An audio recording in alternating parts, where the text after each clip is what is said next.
माननीय गृह मंत्री जी।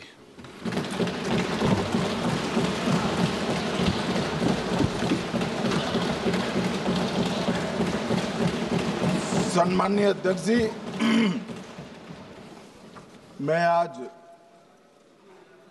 पहलगांव में निर्दोष यात्रियों की नृशंस हत्या पाकिस्तानी आतंकवादियों के द्वारा जो की गई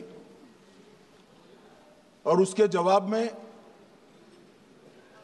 देश के प्रधानमंत्री जी ने दृढ़ इच्छा शक्ति का परिचय कराते हुए ऑपरेशन सिंदूर की सेना को परमिशन दी और हमारे वीर जवानों ने सटीकता बहादुरी के साथ पाक स्थित आतंकवादी अड्डों को चूर चूर करने का काम किया। वो घटना पर जो बहस हो रही है, इसमें हिस्सा लेने के लिए मैं खड़ा हुआ हूं। माननीय अध्यक्ष जी, सबसे पहले पहलगांव में जो नृशंस हत्या की गई निर्दोष नागरिकों की, धर्म पूछकर उनको मारा गया, इनके परिवार के सामने मारा गया और बड़ी बर्बरता के साथ ये हत्याएं की गई, इसकी मैं घोर निंदा करता हूं। और जो मारे गए हैं इनके परिजनों के साथ अत्यंत हृदय की गहराइयों से मैं संवेदना भी व्यक्त करना चाहता हूं। ऑपरेशन सिंदूर के जवाब में पाकिस्तान के हमारे नागरिक ठिकानों पर गोलीबारी की, इसमें भी कुछ नागरिक हताहत हुए, गुरुद्वारा भी टूटा, मंदिर भी टूटा। जो भी नागरिक उसमें घायल हुए हैं और जो हताहत हुए हैं, वो सभी के प्रति मैं पूरे सदन की ओर से गहरी संवेदना व्यक्त करना चाहता हूं। माननीय अध्यक्ष जी, कल से यहां पर पक्ष और विपक्ष दोनों की चर्चा चल रही है और स्वाभाविक है, जब इस तरह की नृशंस घटना घटे देश में, तब इस पर मुक्त चर्चा भी होनी चाहिए, चिंतन भी होना चाहिए, आगे न हो इसकी व्यवस्था की भी चिंता होनी चाहिए। माननीय अध्यक्ष जी, मैं विषय पर आने से पहले आपके माध्यम से सदन को और सदन के माध्यम से पूरे देश को ऑपरेशन महादेव जो कल एक हुआ है, इसकी जानकारी देना चाहता हूं। माननीय अध्यक्ष जी, कल ऑपरेशन महादेव में सुलेमान उर्फे फैजल जट, अफगान और जिब्रान, 3 आतंकवादी सेना, सीआरपीएफ और जम्मू कश्मीर पुलिस के संयुक्त अभियान में ऑपरेशन महादेव में मारे गए। और माननीय अध्यक्ष जी, ये जो सुलेमान है, ए श्रेणी का लश्कर तोयबा का कमांडर था।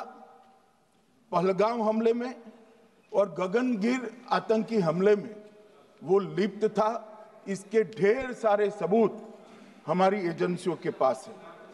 अफगान ए श्रेणी का लश्कर तैयबा का आतंकवादी था और जिब्रान भी ए ग्रेड आतंकवादी था। और माननीय अध्यक्ष जी, मैं सदन को और सदन के माध्यम से पूरे देश को बताना चाहता हूं, जिन्होंने बैसरन घाटी में हमारे प्रवासियों को, नागरिकों को मारा था, ये तीनों आतंकवादी ये थे और तीनों मारे गए।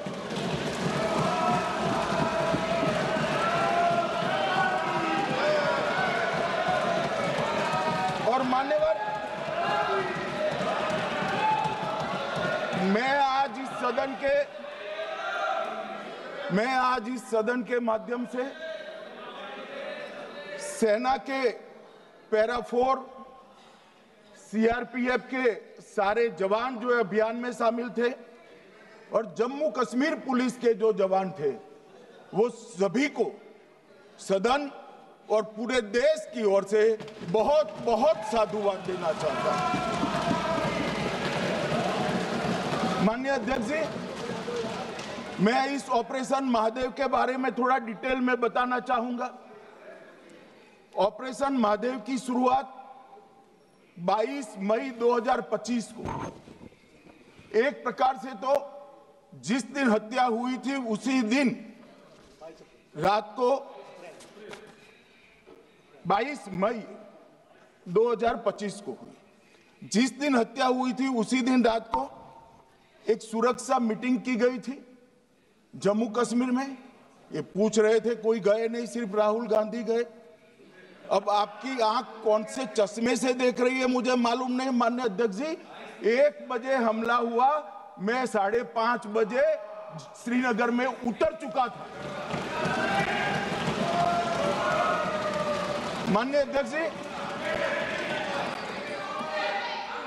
अरे सुनो सुनो, मैं बताता हूँ ना 22 में, सुनो ना प्लीज, धैर्य रखकर सुनो। हमने आपको नहीं टोका है, सुनना पड़ेगा भाई, ऐसे नहीं चलेगा। माननीय अध्यक्ष जी, नहीं, पर बैठे बैठे मत बोलिए आप भी। माननीय अध्यक्ष जी, 23 अप्रैल को टिप्पणी मत करिए। एक सुरक्षा मीटिंग की गई। सभी सुरक्षा बल, सेना, CRPF, BSF, Jammu Kashmir police, और सबसे पहले उसमें निर्णय किया गया कि जो नृशंस हत्यारे हैं वो देश छोड़कर पाकिस्तान भाग न पाए, इसकी हमने पुख्ता व्यवस्था की और भागने नहीं। 22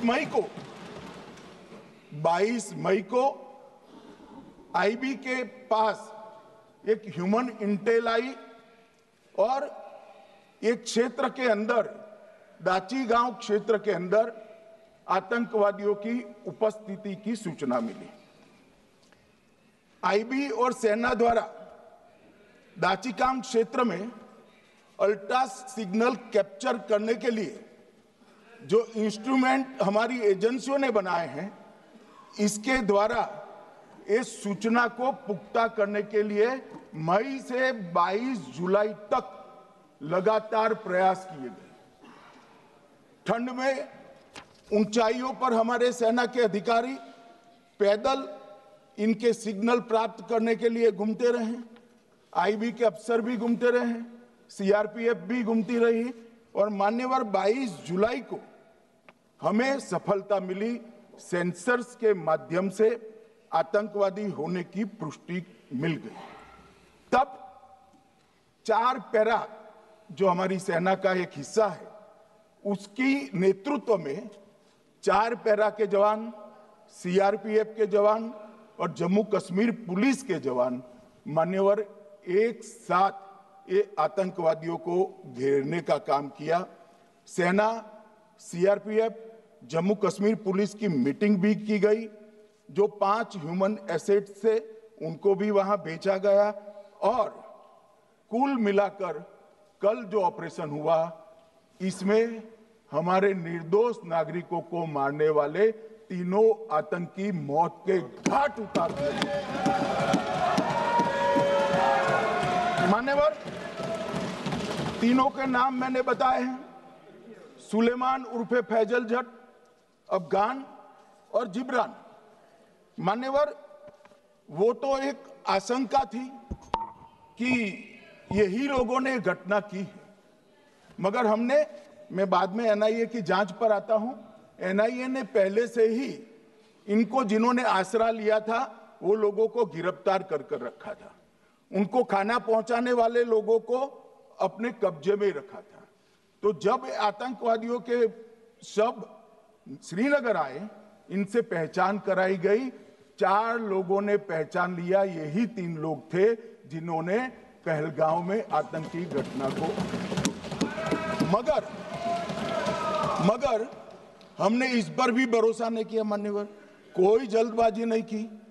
हमने जो आतंकी घटना स्थान से कारतूस मिले थे, वो कारतूस का एफएसएल रिपोर्ट पहले से करा कर रखा था और चंडीगढ़ सेंट्रल एफएसएल के अंदर बैलिस्टिक रिपोर्ट के आधार पर उनका रिपोर्ट तैयार था।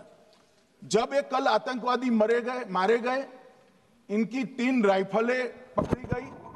एक M9 अमेरिकन राइफल थी और 2 AK-47 राइफल थी। जो कारतूस मिले थे वो भी M9 और AK-47 के भी थे, मगर हमने इससे भी संतोष नहीं माना। ये राइफलों को एक विशिष्ट विमान के द्वारा कल रात को 12 बजे चंडीगढ़ पहुंचा गया और पूरी रात फायरिंग कर इसके भी खाली खोखे जनरेट किए गए। 2 खोखों का मिलान किया गया, राइफल की नाली और निकले हुए खोखों का भी मिलान हो गया। तब ये तय हो गया कि इन्हीं 3 राइफलों से हमारे निर्दोष नागरिक मारे गए। और मान्यवर, आज मैं सदन को बताते हुए बहुत खुश हूं। मोदी जी ने ऑपरेशन सिंदूर कर आतंकवादियों को जिन्होंने आतंकवादियों को भेजा था, उनके आकाओं को जमीन में मिलाने का काम किया था। सेना और सीआरपीएफ ने वो आतंकवादियों को भी समाप्त कर दिया। और मान्यवर,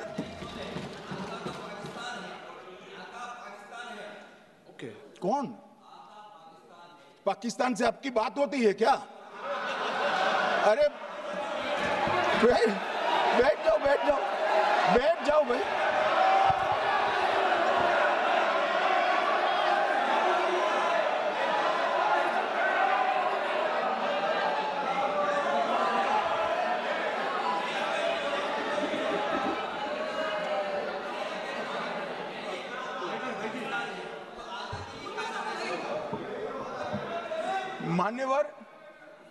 मान्यवर, मैं बताता हूं कैसे इनके आका मारे गए, वो भी नाम के साथ बताता हूं, जगह के साथ बताता हूं, घंटे, मिनट और सेकंड के साथ बताता हूं।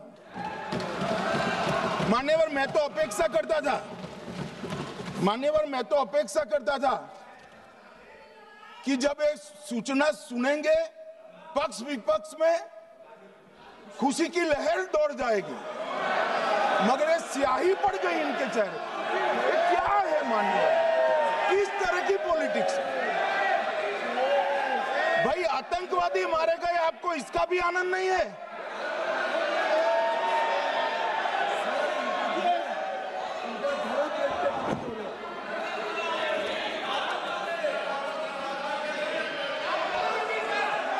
अखिलेश जी बैठ जाइए, मेरा पूरा जवाब सुनिए, आपका सब जवाब आ जाएगा।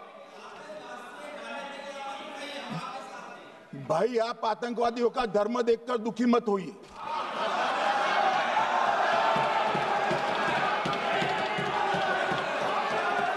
अखिलेश बैठ जाइए यार।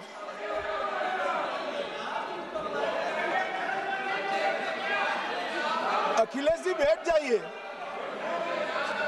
मान्यवर, किसी को संशय रखने की जरूरत नहीं है। बैलिस्टिक रिपोर्ट मेरे पास है, मेरे हाथ में है और 6 वैज्ञानिकों ने इसको क्रॉस चेक किया है।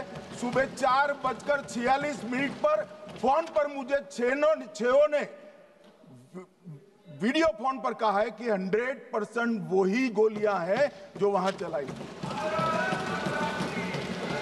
मान्यवर,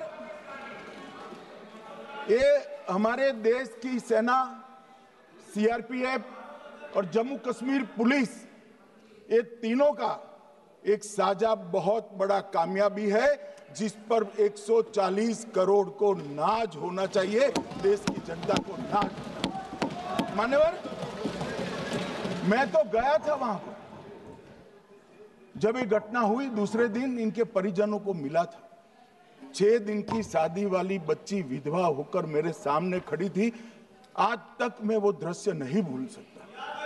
मगर आज सारे परिजनों को मैं कहना चाहता हूं कि मोदी जी ने ऑपरेशन सिंदूर से भेजने वालों को भी मारा और हमारे सुरक्षा बलों ने जिनको भेजा था उनको भी मारा और एक ऐसा सबक सिखाया है कि आने वाले कई दिनों तक कोई ऐसी हिम्मत नहीं कर पाएगा।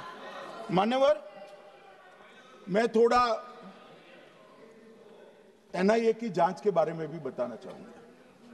मान्यवर, जिस दिन लश्कर ए तोयबा ने और इसके आउटफिट टीआरएफ ने इसकी जिम्मेदारी ली, उसी दिन हमने तय कर लिया था कि ये जांच एनआईए को सौंप दी जाएगी, क्योंकि एनआईए आतंकवाद के केसों की जांच के लिए, वैज्ञानिक तरीके से जांच करने के लिए और सजा कराने के लिए महारत हासिल की हुई विश्व मान्य एजेंसी है, जिसका सजा कराने का दर 96% से ज्यादा है।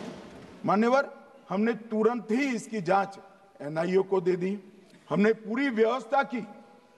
सेना, बीएसएफ, सीआरपीएफ और जम्मू कश्मीर पुलिस ने कि लोग देश छोड़कर भाग न जाए। और मान्यवर, इसकी जांच की शुरुआत हुई। एक थकाने वाली बहुत लंबी जांच हुई है। जांच के दौरान मृतक के परिजन जो साथ में थे, उनको सभी को चर्चा किए गया। पर्यटकों, खच्चर वालों, पोनी वालों, फोटोग्राफर, कर्मचारियों, विभिन्न दुकान में काम करने वाले लोगों, कुल मिलाकर 1055 लोगों की लंबी 3000 घंटे से ज्यादा पूछताछ इंफॉर्मेशन के लिए की गई और इस सबको वीडियो पर रिकॉर्ड कर दिया गया। और बाद में इसके आधार पर स्केच बनाया गया और ढूंढते 22/6/25 को एक बशीर की पहचान की गई और परवेज की पहचान की गई, जिन्होंने आतंकवादी घटना के अगले दिन आतंकवादियों को शरण दी थी। उनको अपने ढोक में रखा था। वो दोनों को गिरफ्तार कर लिया गया। अब वो हमारी कस्टडी में है। दोनों गिरफ्तार अपराधियों ने खुलासा किया कि 21/4/25 की रात को 8 बजे 3 आतंकवादी बेसरण से लगभग 2 किलोमीटर दूर स्थित परवेज ढोक में आए थे। आतंकवादियों के पास AK-47 और M9 कार्बाइन थी। जो 2 आतंकवादियों ने काली पोशाक पहनी थी और एक ने छद्म वेश किया था। खाना खाया, चाय पी और ढोक से निकलते वक्त कुछ खाना, नमक, मिर्च और मसाले लेकर वो चले गए। मान्यवर, उस वक्त हमने जिन खोखों को रिकवर किया था, इसको हमने चंडीगढ़ FSL में टेस्टिंग के लिए भेज दिया। और जब चंडीगढ़ FSL में टेस्टिंग के लिए भेजा गया तो वही राइफल से एप्को आतंकी हमला हुआ था, वो भी निश्चित हुआ। तो आज इसके साथ साथ दूसरे एप्को आतंकी हत्या को अंजाम देने वाले आतंकियों का भी इसके साथ ही समाप्ति हुई है, उनको मार दिया गया है। मान्यवर, और इसके बाद में स्केच बनाया गया। गिरफ्तार किए गए दोनों आरोपियों की माता जो थी, इन्होंने ये तीनों आतंकियों के मृतदेहों को पहचान लिया है। दोनों आतंकवादी घटना में साथ लेने वाले उनके साथियों ने भी पहचान लिया है। और अब उसकी FSL की पुष्टि भी आज सुबह 4 बजे हो गई थी।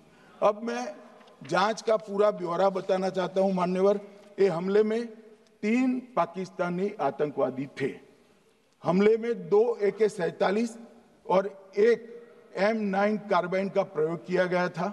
और अब जो पकड़े गए हैं, इसके सुलेमान के कारण एप्को का मामला भी आज रिजॉल्व हो रहा है और आतंकवादियों को पनाह देने वाले 2 स्थानीय लोगों को भी इस केस में पकड़ लिया गया है। अब मान्यवर, कल पूछते थे कहां से आए, कहां गए, किसकी जिम्मेदारी है। भाई, जिम्मेदारी हमारी ही है। हम सरकार में हैं, हमारी ही जिम्मेदारी है। मगर मैं पूछता हूं, जब आप सरकार में थे तब क्या क्या हुआ था, इसकी जिम्मेदारी किसकी थी और क्यों निर्वहन नहीं किया, वो भी बाद में पूछूंगा। जरा धीरज से सुनना। मगर मान्यवर, मुझे एक बड़ा दुख हुआ। कल इस देश के पूर्व गृह मंत्री चिदंबरम जी ने सवाल उठाया कि क्या प्रूफ है कि ये आतंकवादी पाकिस्तान से आए और मान्यवर कब उठाया? जब संसद में चर्चा होने वाली थी। क्या कहना चाहते हैं चिदंबरम साहब? किसको बचाना चाहते हैं? पाकिस्तान को बचाकर आपको क्या मिलेगा? वो ये कह रहे हैं कि और क्या है? मत जवाब दो।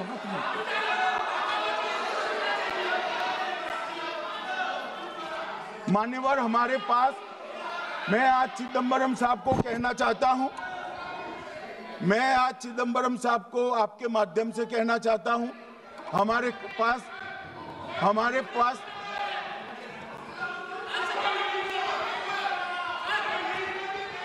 मान्यवर हमारे पास प्रूफ है, वो भी मैं सदन के सामने रखना चाहता हूं कि तीनों पाकिस्तानी थे। 3 में से 2 के पाकिस्तान के वोटर नंबर भी आज हमारे पास उपलब्ध है। मान्यवर ये राइफलें हैं, ये राइफलें भी हमारे पास उपलब्ध है।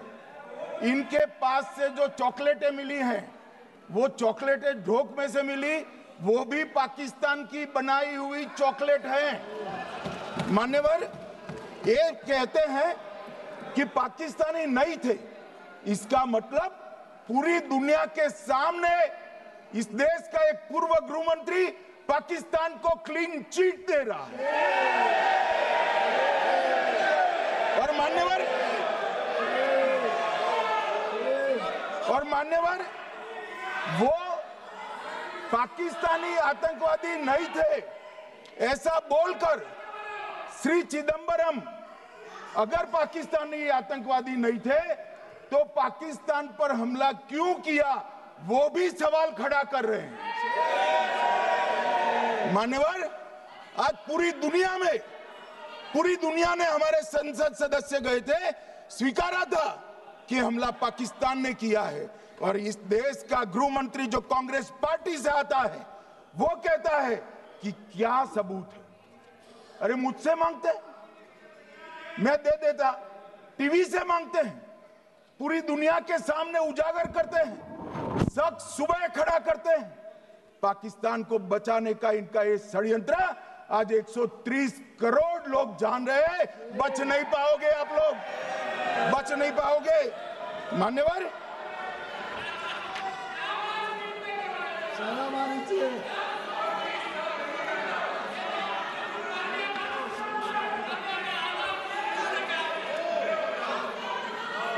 मान्यवर अब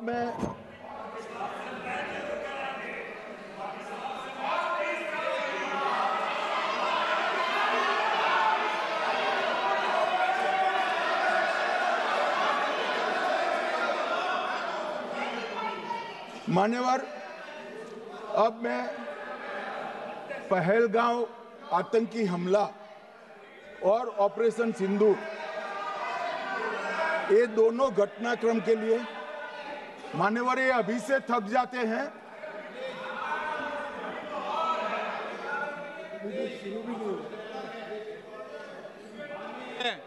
प्लीज बैठिए।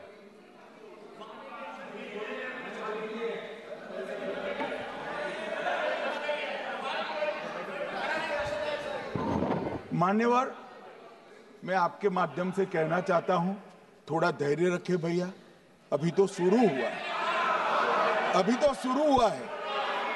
मान्यवर मैं पहलगांव आतंकी हमला और ऑपरेशन सिंदूर के बारे में पूरा घटनाक्रम बताना चाहता हूं। कल ढेर सारे सवाल उठाए।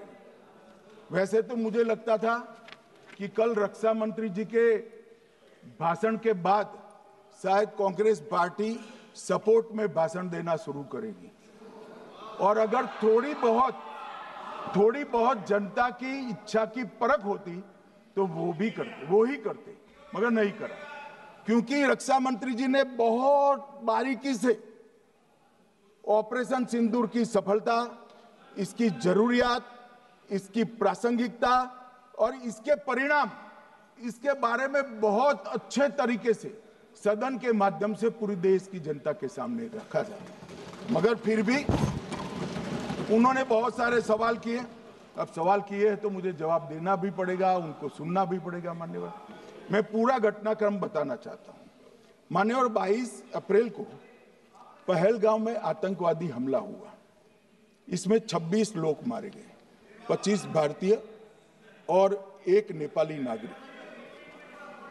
हमने उसी वक्त मैं श्रीनगर जाने के लिए निकल गया। रात को ही सुरक्षा बलों की मीटिंग कर ये भाग न पाए इसकी व्यवस्था की। माननीय मोदी जी ने 23 और 30 अप्रैल को सीसीएस की मीटिंग चेयर की। ये कह रहे हैं, मैं आज बताना चाहता हूं कि सीसीएस की 23 अप्रैल की मीटिंग में क्या हुआ। सबसे पहला कांग्रेस पार्टी का ब्लंडर था सिंधु जल संधि, इसको स्थगित करने का काम नरेंद्र मोदी जी ने किया। हमने अटारी के माध्यम से एकीकृत जांच चौकी जो चलती थी उसको बंद कर दिया।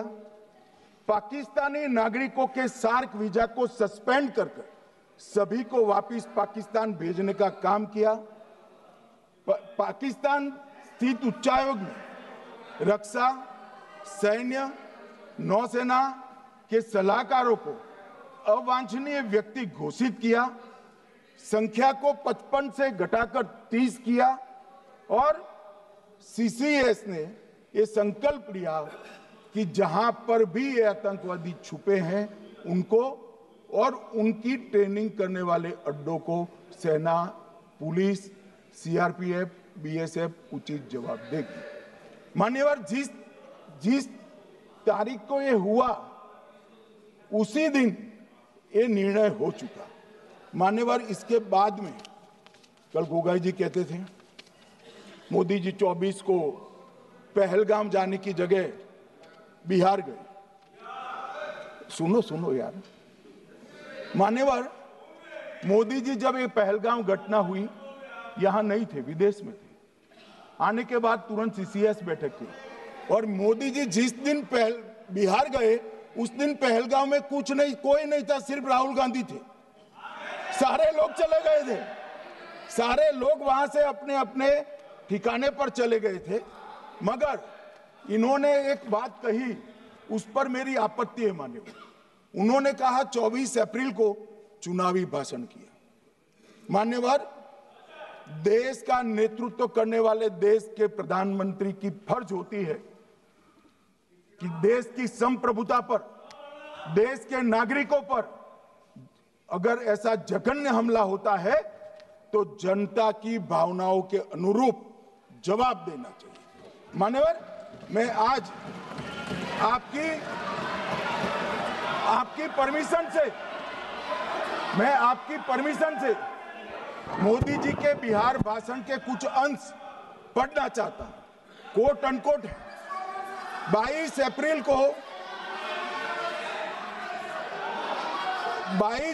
को पहलगाम का यह हमला केवल निहत्थे पर्यटकों पर नहीं बल्कि पूरे भारत की आत्मा पर एक दुस्साहसपूर्ण प्रहार है। आतंकवाद के प्रति दृढ़ और कड़ा रुख, आतंकियों और इसके हमले की साजिश रखने वालों की कल्पना से भी बढ़कर उनको सजा दी जाए। मान्यवर, महत्वपूर्ण है आतंकियों और इसकी साजिश रचने वाले दोनों को। आतंकियों की बची खुची जमीन भी मिट्टी में मिलाने का समय आ गया है। 140 करोड़ भारतीय इस बात के लिए एकजुट है कि आतंक के आकाओं की कमर तोड़ दी जाएगी। भारत हरेक आतंकवादी और उनके समर्थकों की पहचान करेगा, उनका पता लगाएगा और उन्हें दंडित करेगा। आतंकवाद कभी भी भारत की आत्मा नहीं तोड़ पाएगा। न्याय सुनिश्चित करने का मैं हर संभव प्रयास करूंगा। अनकोट। अब इसमें किसी को चुनावी भाषण दिखाई पड़ता है तो उसकी समझ शक्ति पर बहुत सारे सवालिया निशान लग जाते हैं। ये चुनावी भाषण नहीं है। आतंकवाद के खिलाफ लड़ने का 140 करोड़ भारतीयों का प्रतिघोष है जो मोदी जी ने वहां दिया। इनको चुनावी भाषण दिखाई पड़ता है। जैसे चश्मे होते हैं ऐसी ही दृष्टि होती है। मान्यवर, इसके बाद 30 अप्रैल को मान्यवर 30 अप्रैल को सीसीएस की बैठक हुई, पहले 23 को हुई थी। उसमें सशस्त्र बलों को पूर्ण ऑपरेशन की फ्रीडम दे दी गई। प्रधानमंत्री मोदी जी ने सीसीएस की उपस्थिति में रक्षा मंत्री, एनएसए और सेनाओं के प्रमुख के साथ बैठकर पूर्ण ऑपरेशनल फ्रीडम देने का काम किया और इसके बाद ये ऑपरेशन सिंदूर हुआ। मान्यवर, ऑपरेशन सिंदूर 7 मई को रात को 1:04 से 4 मिनट से 1:24 तक चला। उसमें पाकिस्तान के 9 आतंकी ठिकानों को ध्वस्त कर दिया और पूरी दुनिया ने इसके दृश्य देखे। साहब, इससे बड़ा संयमित हमला नहीं हो सकता। आजकल दुनिया में युद्ध चल रहे हैं, हम देख रहे हैं, बच्चे मर रहे हैं, महिलाएं मर रही, निर्दोष मर रहे। हमने 9 आतंकी अड्डों को समाप्त किया, परंतु एक भी सिविलियन नहीं मारा गया, केवल और केवल आतंकी मारे गए। स्थान थे मरकज सुभान अल्लाह बहावलपुर, मरकज तैयबा मुरीद के, महमूना जाया कैंप सियालकोट, अरे नाम सुनो काम में आएंगे, सरजाल camp Sialkot, Sawai Nala camp Muzaffarabad, Syedna Bilal camp Muzaffarabad, Gulpur camp Kotli, Barnala camp बिंगबर्ग और अब्बास कैंप कोटली। मान्यवर, सर्जिकल स्ट्राइक और एयर स्ट्राइक में हमने पाक ऑक्यूपाई कश्मीर में ही हमला किया, एक प्रकार से भारत के हिस्से पर ही हमला किया। पाक ऑक्यूपाई कश्मीर हमारा ही, तो हमने तो हमारे हिस्से में हमला किया। मगर इस बार 100 किलोमीटर अंदर घुसकर पाकिस्तान की भूमि पर आतंकवादियों को तबाह करने का काम। और मान्यवर, ये आतंकी के ठिकानों पर हमला हुआ, इसमें मारा कौन गया? हाफिज मोहम्मद जमील जैसे मोहम्मद के प्रमुख मौलाना मसूद अजहर के बहनोई, मुदस्सर खादियान मरकज तैयबा मुरीद का प्रमुख, याकूब मलिक जेएम पदाधिकारी, मोहम्मद हमसा जमील जेएम ऑपरेटिव, मोहम्मद यूसुफ अजहर गंभीर रूप से घायल था, फिर मारा गया। जैसे मोहम्मद का आमिर मोहम्मद हसन खान गंभीर रूप से घायल था, फिर मारा गया। जेएम ऑपरेटिव मोहम्मद हसन गंभीर रूप से घायल हुआ। अब्दुल मलिक, खालिद अबू अक्स और नोएम मलिक, इनका कोई पता ठिकाना नहीं। और मान्यवर, ये पूछते थे मुझे कल कि पहलगांव के दोषी कहां गए, वो पहलगांव के दोषी कहां गए? ये जो मैंने, अरे सुनो ना यार, ये जो 10 मैंने नाम पढ़े हैं, इसमें से 8 ये चिदंबरम एंड कंपनी के समय में आतंकवादी घटना घटाने वाले लोगों को नरेंद्र मोदी जी ने मारा। ये हमें पूछते हैं कहां गए? अरे भाई, आपके समय में जो छुप गए थे उनको चुन चुन कर हमारी सेना ने समाप्त कर दिया है। और ये 10 नहीं, कल राजनाथ जी घबराते बोले हैं, अब ऑथेंटिक शब्द का है, मैं बढ़ा नहीं सकता, मगर कम से कम 100 लोगों को हमारी सेना ने समाप्त, 100 से अधिक लोगों को हमारी सेना ने समाप्त करने का काम। मान्यवर, और इस पर भी गर्व नहीं कर सकते आप? इस पर भी गर्व नहीं कर सकते?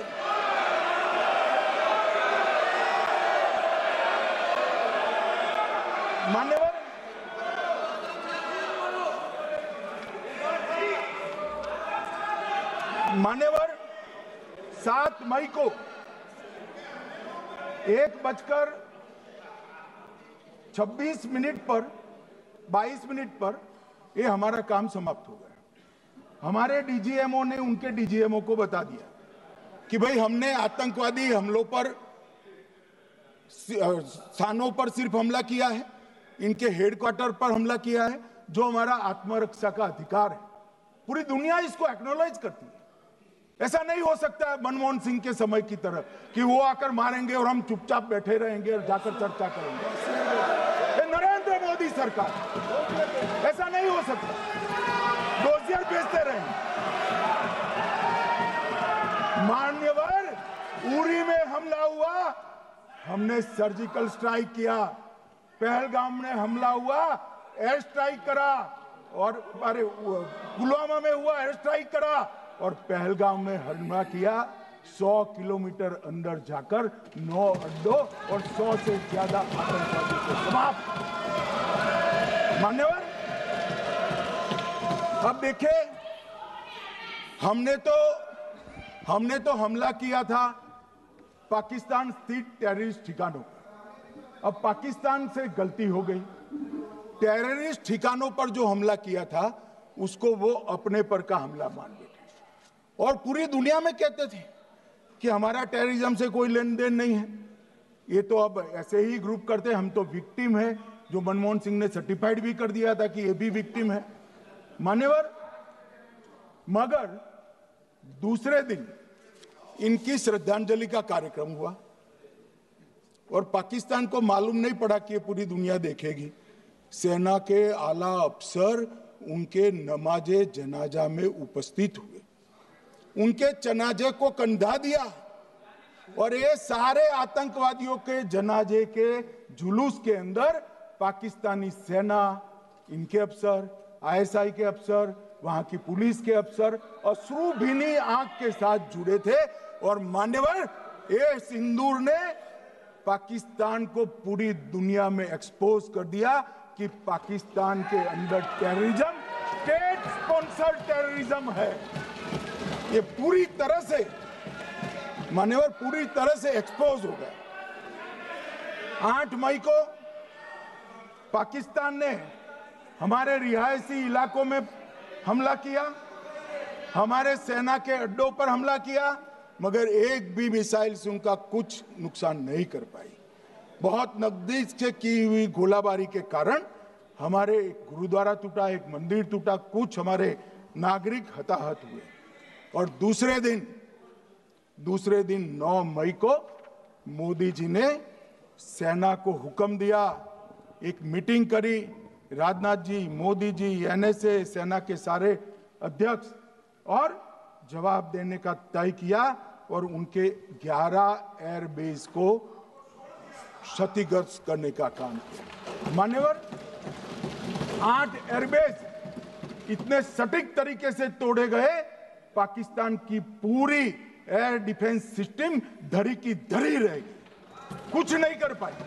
नूर खान चकलाला एयरबेस तोड़ दिया गया, मुरीद तोड़ दिया गया, सुगुर्दा तोड़ दिया गया, रफीकी तोड़ दिया गया, रहीम यार खान तोड़ दिया गया, जकोबाबाद तोड़ दिया गया, सुक्कुर और भोलारी भी तोड़ दिए। और सुक्कुर, लाहौर, अरिफवाला, चुनेन, जकोकाबाद और नया चोर, ये 6 रडार सिस्टम भी उनके पूरी तरह से ध्वस्त कर दिए। 2 surface to air guided weapon Lahore और ओकारा में इनका जखीरा भी समाप्त कर दिया गया। और मान्यवर, ये हर चीज में पॉलिटिक्स करते, हर चीज में।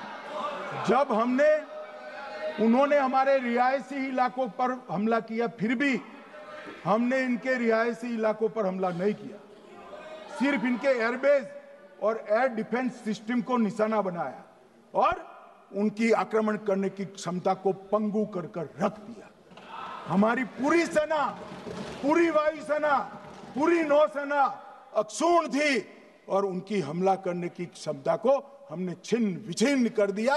पाकिस्तान के पास शरण में आने के अलावा और कोई चारा ही नहीं था। इसलिए मान्यवर, इसलिए 10 मई को डीजीएमओ ने, पाकिस्तान के डीजीएमओ ने भारत के डीजीएमओ को फोन किया और 5 बजे हमने इस संघर्ष को विराम किया। अब मान्यवर,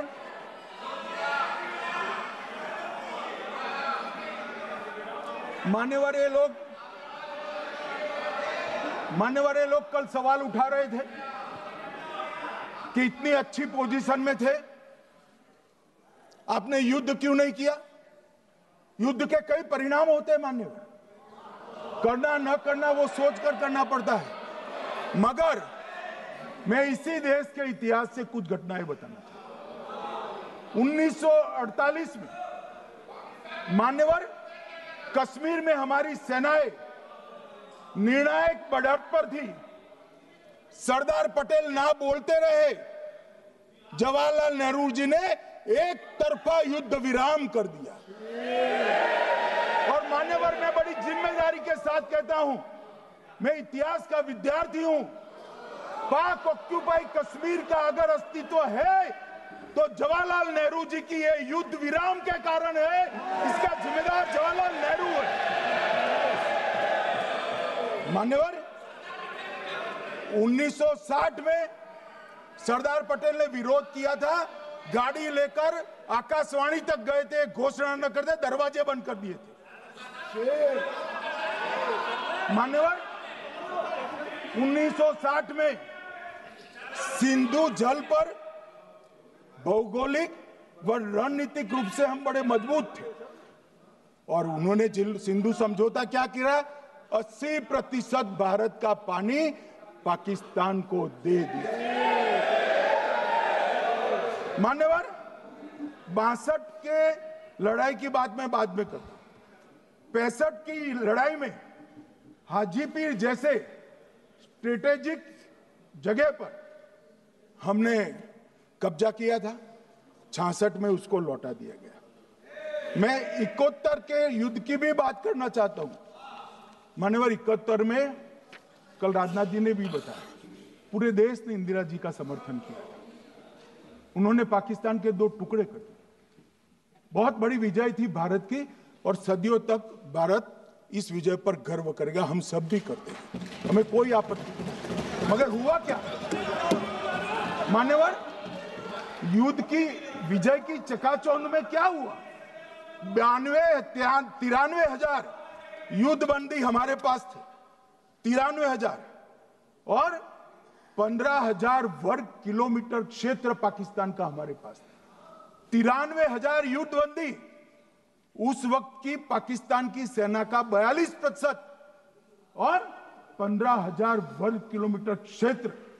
मगर शिमला में समझौता हुआ, पाक ऑक्यूपाई कश्मीर मांगना ही भूल गए। अगर उस वक्त पाक ऑक्यूपाई कश्मीर मांग लेते, न रहेगा बांस, न बजती बांसुरी। ये कैंप तोड़ने की जरूरत न पड़ती साहब आपको, हमको। मान्यवर, इतना ही नहीं, पाक ऑक्यूपाई कश्मीर तो नहीं लिया, मांगना ही भूल गए। 15,000 वर्ग किलोमीटर की जीती हुई भूमि भी वापस दे दी। तय हुआ था पाकिस्तानी नरसंहार के लिए युद्ध अपराध न्यायाधिकरण बनेगा, नहीं बना। सेना ने पूर्वी पाकिस्तान में नरसंहार किया था। 195 पाकिस्तानी अधिकारियों पर मुकदमा चढ़ना था। भुट्टो अपने साथ इंदिरा जी के सामने से छुड़ा कर ले गए। जनरल मानेक शॉ का एक कोट अनकोट कहता हूं, जनरल मानेक शॉ का, जो एक प्रकार से आर्किटेक्ट माने जाते हैं बांग्लादेश विजय के, इन्होंने कहा कि भुट्टो ने भारत के नेतृत्व को मूर्ख बनाया। अब जो शब्द है, मैं आप कोट अनकोट है, इसमें मेरा कुछ नहीं है, ये लोग गुस्सा न हो सकते। I told her into bracket Indira Gandhi, Indira ji को कहा that he into bracket Bhutto के लिए, he has made monkey out of you. समझ में आता है? ये फील्ड मार्शल साहब ने कहा है मान्यवर, और ये हमें सिखा रहे, ये नहीं किया, वो नहीं किया, फलाना नहीं किया, ठिकाना नहीं किया। अरे भाई, आप तो पाकिस्तान को क्लीन चिट दे रहे हो कि पाकिस्तान ने हमला ही नहीं किया है। क्या अधिकार है आपको पूछने का? कोई अधिकार नहीं है साहब। देखिए क्या होता है, मैंने कहा पाकिस्तान को क्लीन चिट दे रहे हो, तो कनी मोदी जी कह रही है कि नहीं, हम नहीं दे रहे हैं। कनी मोदी जी, माननीय अध्यक्ष जी, आपके माध्यम से मैं कनी मोदी को बताना चाहता हूं, माननीय सदस्य जी को, कि वो कह रही है हमने नहीं दिया, मगर जिसके साथ बैठते हो उसका दोस्त तो आपके सर पर आएगा ना। चिदंबरम जी कर रहे हैं, आपके राज्य से है, कांग्रेस के प्रमुख नेता है, देश के पूर्व गृह मंत्री कह रहे हैं कि पाकिस्तान ने आतंकवादी नहीं भेजे थे। क्या क्लीन चिट देना चाहते? किसी को अधिकार नहीं है साहब यहां आतंकवाद पर बोलने का, किसी को अधिकार नहीं। मान्यवर, मैं अब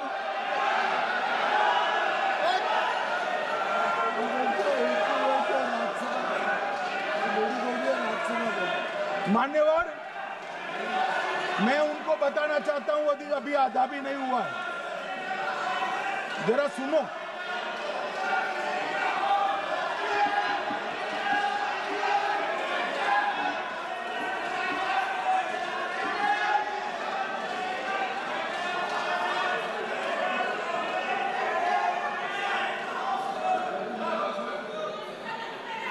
मान्यवर, 62 के चिन्ह में क्या हुआ, 62 के युद्ध में क्या हुआ? मान्य, ये अभी कल कुछ कांग्रेस के सदस्य चीन का सवाल पूछ रहे थे, मैं आज पूछना चाहता हूं 62 के युद्ध में क्या हुआ? 38,000 वर्ग मीटर, पूरा सदन ध्यान से सुने, 38,000 वर्ग मीटर अक्साई चीन का हिस्सा चीन को दे दिया गया, और वर्ग किलोमीटर ही बोला, वर्ग किलोमीटर। और मान्यवर, ऐसी ही चर्चा उस वक्त सदन में हुई, मैं तो बड़ी गंभीरता से जवाब दे रहा हूं, मुझे बोलने नहीं देते। जवाहरलाल नेहरू जी ने क्या कहा? वहां घास का एक तिनका भी नहीं उगता है, वो जगह को क्या करे? तो एक संसद सदस्य ने, नेहरू जी का सर मेरे जैसा था, महावीर प्रसाद त्यागी जी ने कहा कि आपके सर पर भी एक बाल नहीं, वो चीन बेच दे क्या? मान्यवर इस तरह से जवाब देते थे, नॉन सीरियस टाइप के जवाब। और कल गोगोई जी बड़ा बड़ा उछल कर बोल रहे थे। अरे गोगोई जी, आपको मालूम है उन्होंने चीन के बारे में, आसाम के बारे में क्या क्या था? आसाम को आकाशवाणी पर बाय बाय कह दिया था। रिकॉर्डिंग है, रिकॉर्डिंग है।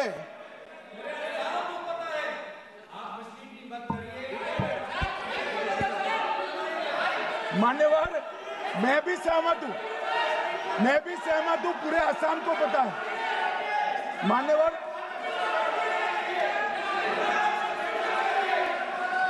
मान्यवर,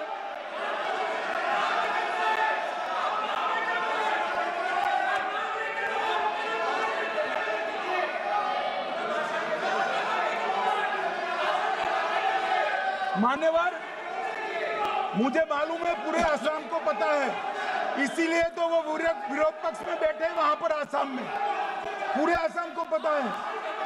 और मान्यवर,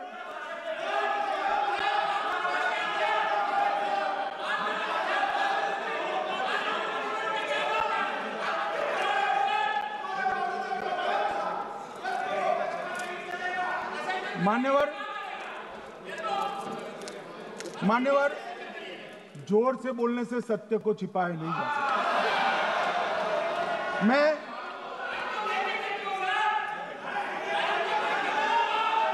मान्यवर, मैं selected works of Jawaharlal Nehru series volume 29 पृष्ठ 231 पर से एक जवाहरलाल नेहरू जी के पत्र को कोट करना चाहता हूं। अनौपचारिक रूप से संयुक्त राज्य अमेरिका ने यह सुझाव दिया कि चीन को संयुक्त राष्ट्र में तो ले लिया जाए, मगर सुरक्षा परिषद को नहीं। सुरक्षा परिषद में भारत को लेना चाहिए, यह अमेरिका का प्रस्ताव था। नेहरू जी ने कहा हम इसे स्वीकार नहीं करते क्योंकि इससे चीन के साथ हमारे संबंध खराब होंगे और चीन जैसे महान देश को बुरा लगेगा। मान्यवर, आज चीन सुरक्षा परिषद में है और भारत बाहर है। मोदी जी प्रयास करें अंदर ले जाने का, इसका कारण जवाहरलाल नेहरू का ये स्टैंड है।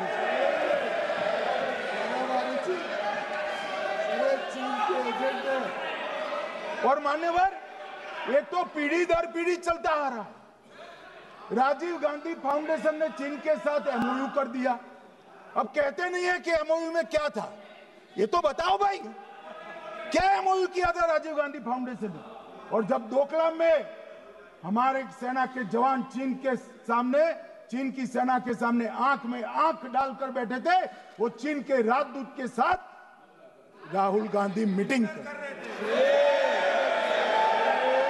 ये मान्यवर ऐसा नहीं है। जवाहरलाल नेहरू, सोनिया गांधी, राहुल गांधी, तीन पीढ़ी तक के चीन का प्रेम उतरता जा रहा है। मान्यवर,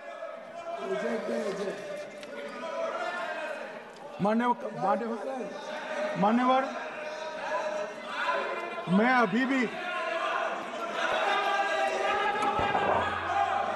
अभी भी एक बात इस महान सदन के माध्यम से देश की जनता को कहना चाहता हूं, जो मेरी मान्यता है। ये सारी आतंकवाद की जड़ पाकिस्तान है और पाकिस्तान कांग्रेस पार्टी की भूल है। पार्टीशन स्वीकार न करते, पाकिस्तान कभी न होता। इन्होंने पार्टीशन को स्वीकार कर देश को तोड़ा है।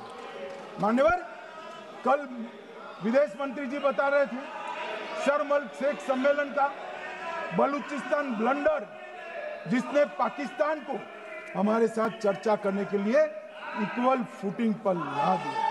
मान्यवर, अब ये टेररिज्म की बात करते हैं। मैं इसमें भी पूरे देश की जनता को टेररिज्म की विगत 20 साल की स्थिति से अवगत कराना चाहता हूं।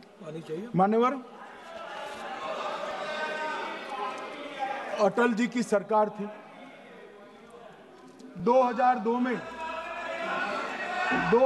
में टेररिज्म को समाप्त करने के लिए अटल जी की सरकार, एनडीए की सरकार, भाजपा सरकार पोटा का कानून लेकर आई। मान्यवर, मैं सदन को याद कराना चाहता हूं, पोटा कानून का विरोध किसने किया था? किसने किया? कांग्रेस पार्टी ने किया। हमारे पास बहुमत नहीं था राज्यसभा में। मजबूरन हमने कानून को गिर गया, मजबूरन संयुक्त सत्र बुलाना पड़ा और पोटा कानून संयुक्त सत्र में पारित हुआ। देश नहीं भूल सकता मान्यवर। और पोटा कानून को रोककर आज भी कांग्रेस पार्टी के नेता जब बोले तब कहे, पोटा कानून को रोककर किसको बताना चाहते थे आप? किसको बचाना चाहते थे? पोटा तो आतंकवादियों के खिलाफ था। पोटा को रोककर अपनी वोट बैंक का उल्लू सीधा करने के लिए आप आतंकवादियों को बचाना चाहते। और मान्यवर, 2004 में अटल जी की सरकार गई, मनमोहन सिंह, सोनिया गांधी की सरकार आई। आते ही पहला काम क्या किया मान्यवर? पहली ही कैबिनेट में पोटा कानून को रद्द कर दिया। मैं फिर से पूछता हूं, किसके फायदे के लिए कांग्रेस पार्टी ने पोटा कानून रद्द किया? जवाब दीजिए जरा यहां पर। और मान्यवर, इसके बाद क्या हुआ? 2004 के दिसंबर में पोटा कानून रद्द हुआ। 2005 में अयोध्या में रामलल्ला के टेंट पर हमला हुआ, आतंकवादी मारे गए। मुंबई लोकल ट्रेन 2006, 5 में रामलला पर हमला, 6 में मुंबई ट्रेन में बम धमाके 187 लोग मारे गए। 2006 डोडा उधमपुर में हिंदुओं पर हमला, 34 लोग मारे गए। 2007 हैदराबाद 44 लोग मारे गए। 2007 यूपी लखनऊ वाराणसी 13 लोग मारे गए। रामपुर सीआरपीएफ कैंप, वहां पर हमला हुआ 2008 में। 2008 में श्रीनगर के आर्मी के काफिले पर हमला हुआ, 10 सुरक्षा बल मारे गए। मुंबई आतंकी हमला 2008 में हुआ, 246 लोग मारे गए। जयपुर में 8 बम धमाके हुए, 64 लोग मारे गए। 2008 में अहमदाबाद में 21 बम धमाके हुए, 57 लोग मारे गए। दिल्ली में 2008 में 5 धमाके हुए, 22 लोग मारे गए। और पुणे की जर्मन बेकरी 17 लोग मारे गए। वाराणसी में 10 में धमाका हुआ, 11 में मुंबई में 3 धमाके हुए, 27 लोग मारे गए। अब मैं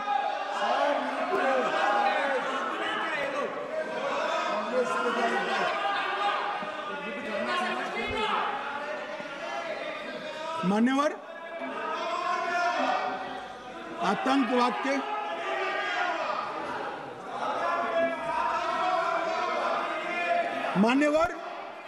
आतंकवाद के खिलाफ लड़ाई होती, कभी वो हमला करते हैं, मगर सवाल ये है कि इन्होंने 5 से 11 के बीच में 27 जघन्य हमले किए, 1000 के करीब लोग मारे गए। आपने क्या किया? क्या किया आपने? जवाब दीजिए, क्या किया?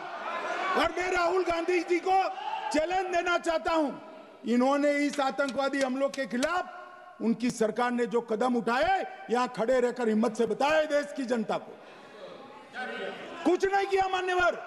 ये यहां से आतंकवादियों की फोटो पाकिस्तान भेजते रहे, डोजियर भेजते रहे। और मान्यवर ये कहते हैं कि आपके समय में भी हमले हुए। मैं उनको अंतर समझाना चाहता हूं, वो देख नहीं पा रहे। मान्यवर, हमारे समय में जो भी आतंकवादी घटना हुई, पाक प्रेरित और कश्मीर सेंट्रिक हुई।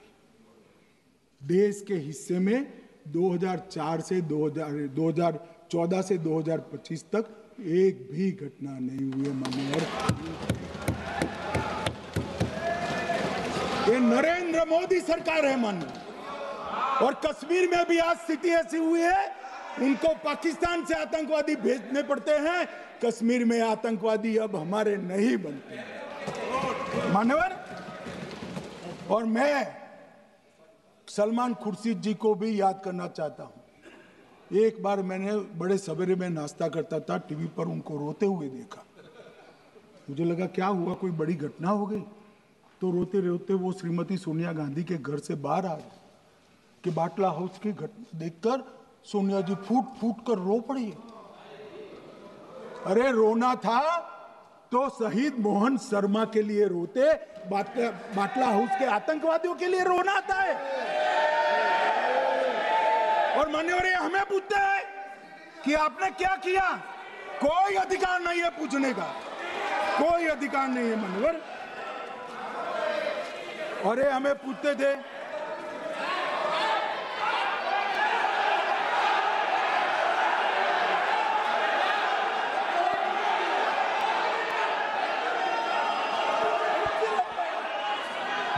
मान्यवर, अभी 25% बाकी।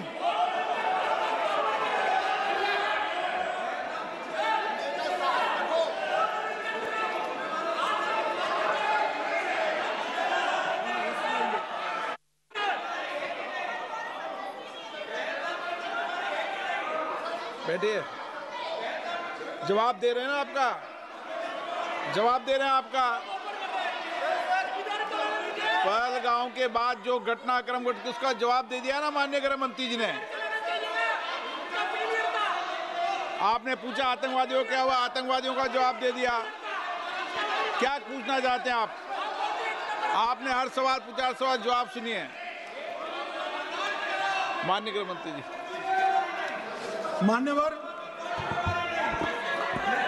मान्यवर, इन लोगों को कल ऐसा था कि ये जो बहसरन के गुनहगार है वो पाकिस्तान भाग गए, तो बड़े आवाज से पूछते थे भाग गए भाग गए भाग गए, गृह मंत्री क्या करता है, जिम्मेदारी ले। हमारी तो सेना ने ठोक दिया, सीआरपीएफ ने ठोक दिया। मान्यवर, अब मेरा तो जवाब बनना ना देता है ना वो मांगना बनता है, मगर मैं उनको कुछ पूछना चाहता हूं।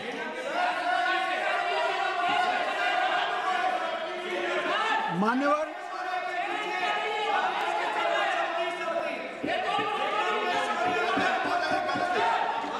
प्लीज, मारेगी तो सेना है ना, सेना अब ऐसे भी मारेगी ना, तो वो भी ये कह रहे हैं सेना और सीआईएसएफ ने मारा।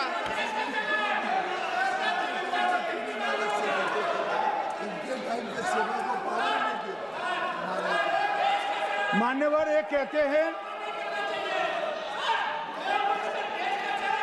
साहब इसको बिठाओ जरा।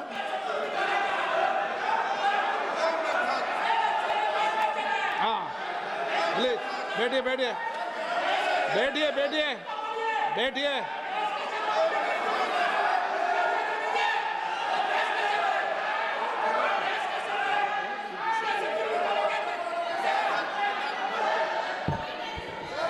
सबको मान्यवर, ये लोग मुद्दा उठाना चाहते हैं तो जरूर उठाए। मैं आज सुबह ही सलमान खुर्शीद जी का वो इंटरव्यू मेरे मोबाइल में रिजर्व कर आया हूं। आप जब भी कहोगे ये पूरे टीवी पर बताने के लिए मैं तैयार हूं। सेव कर आया हूं। इनकी इच्छा है तो कल एक समय तय करिए, यहां बता दीजिए चारों टीवी में, और देश की जनता भी देख ले।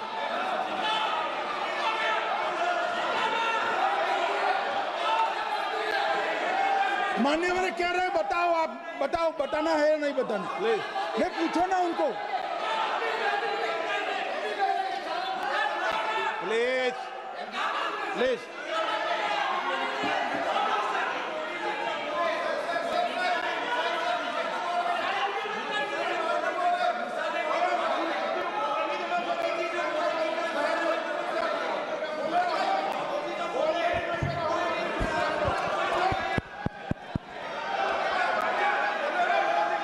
बिट्टू बैठ जाओ।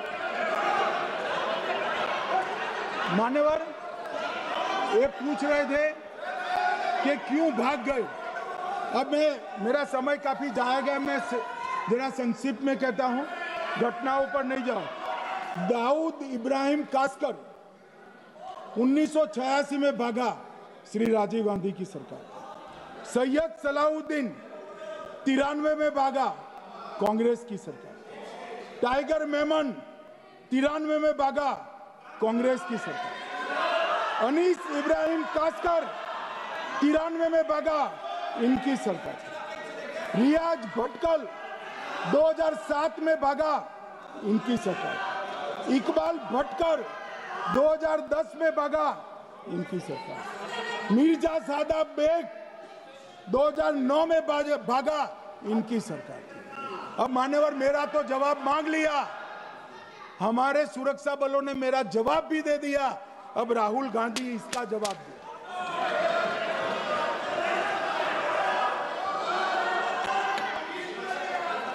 मान्यवर, अब मैं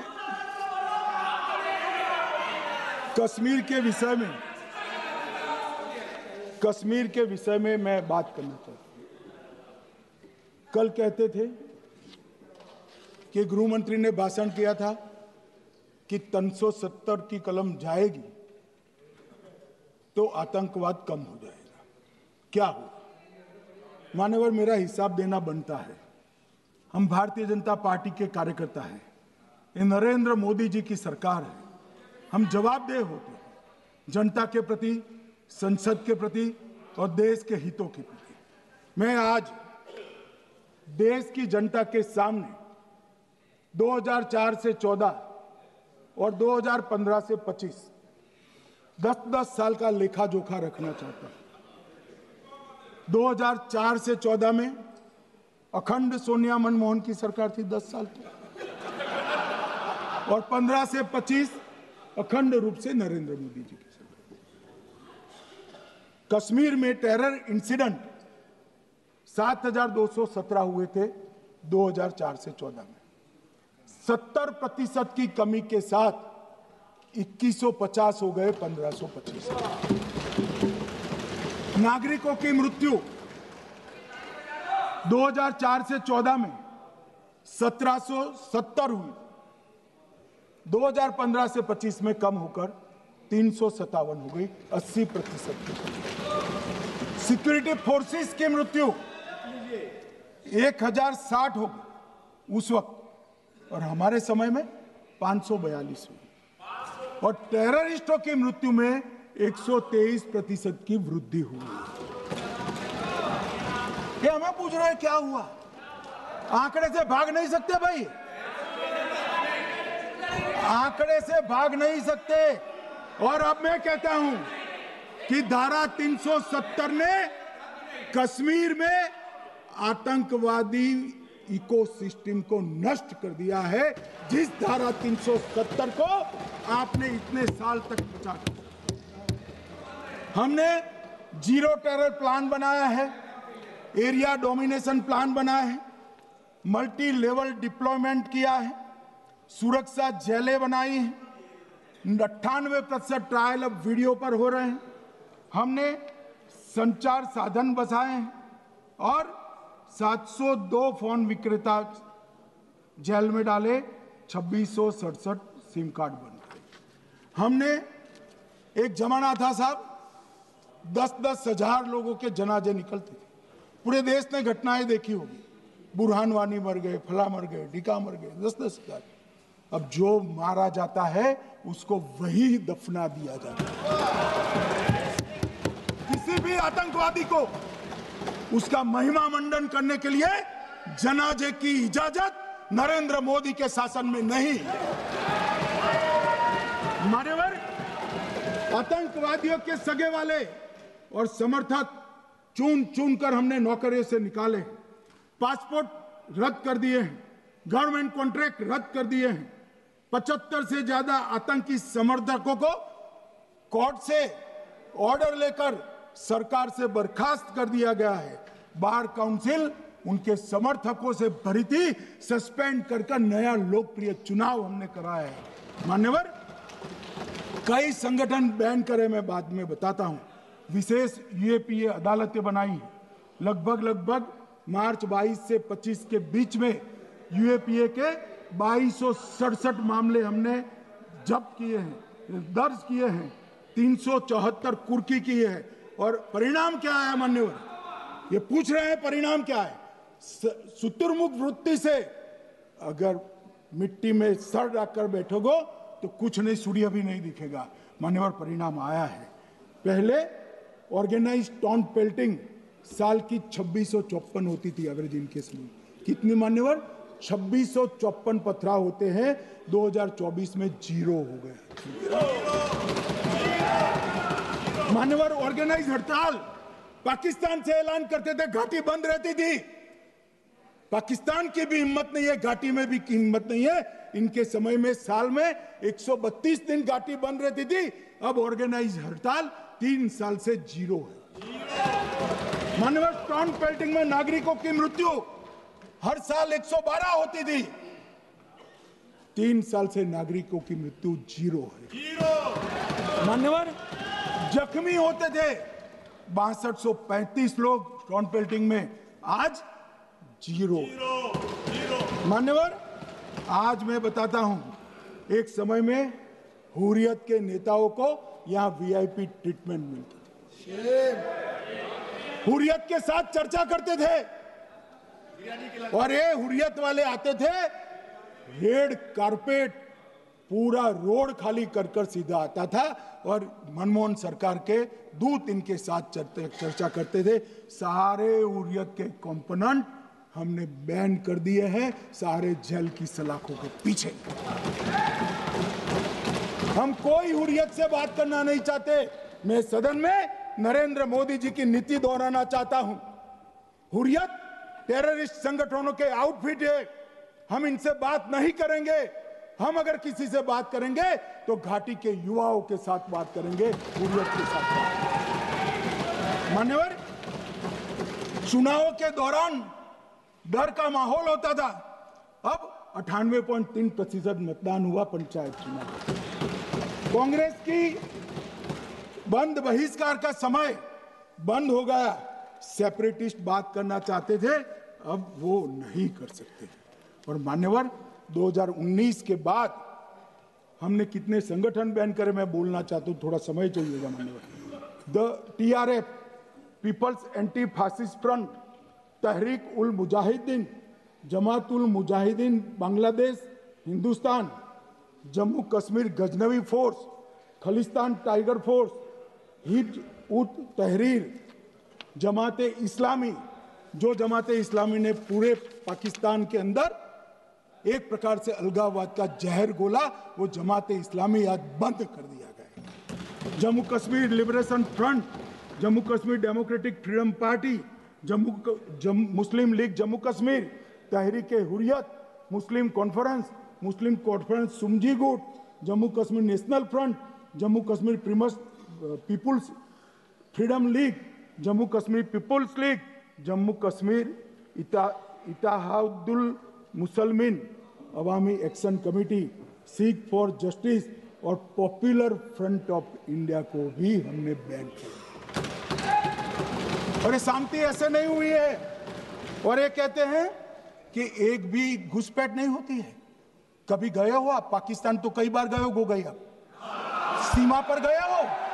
पाकिस्तान तो कई बार गए हो, फिर से बोलता हूं, सीमा पर गए हो, सीमा के माध्यम से पाकिस्तान गए हो।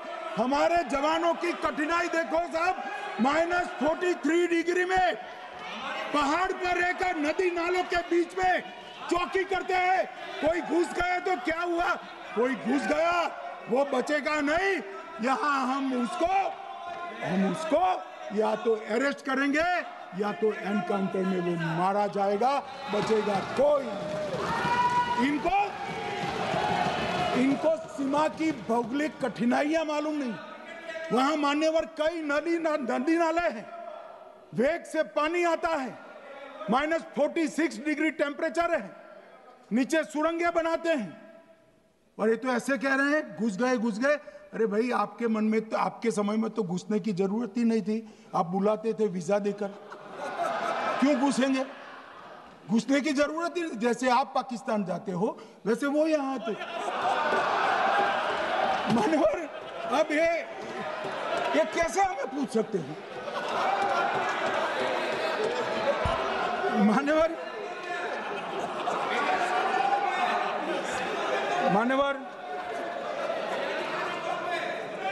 मैं समझ रहा हूं, मान्यवर मैं समझ रहा हूं, पोटा का विरोध करने वाले को नरेंद्र मोदी